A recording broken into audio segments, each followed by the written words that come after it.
আদি নীলকণ্ঠ শ্রীমঙ্গল ছায়ের সুবাসে পড়া এক মায়াবী ঠিকানা। বাংলাদেশের ছোট্ট এক পাহাড়ি শহর শ্রীমঙ্গল, যাকে সবাই চিনে ছায়ের রাজধানী নামে। এই শহরের বুকে লুকিয়ে আছে এক অন্য আকর্ষণ, আদি নীলকণ্ঠ চা কেবিন। এখানে এসে মনে হয় সময় যেন একটু থেমে যায়। চারিপাশে সবুজ মুড়া পাহাড়, ঝিরিঝিরি বাতাস আর মুখে মিশে থাকা গরম চায়ের সুবাস, যা শুধু চা নয়, এক একটা কাপের জন্য এক একটা শিল্পকর্ম।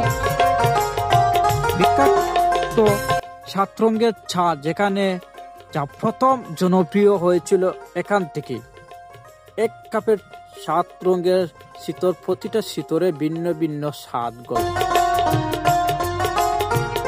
প্রতিটি চুমুকে যেন মনে করিয়ে দেয় প্রকৃতির মাঝে কত রং, কত অনুভূতি লুকিয়ে আছে।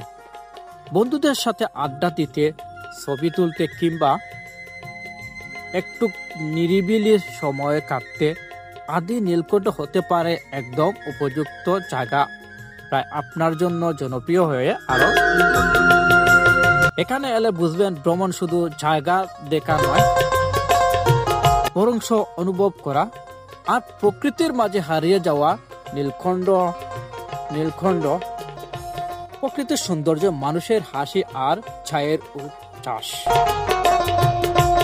সেখানে গেলে শুধু গার্লফ্রেন্ড নয়, বন্ধু বান্ধব নিয়ে আড্ডা দিতে পারবেন।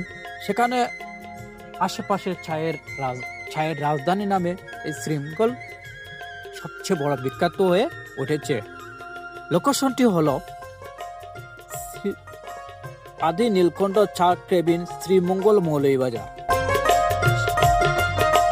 সেখানে গেলে বিভিন্ন ধরনের রিসোর্ট আপনারা দেখতে পারবেন পদ্মভূমি এর পাশে।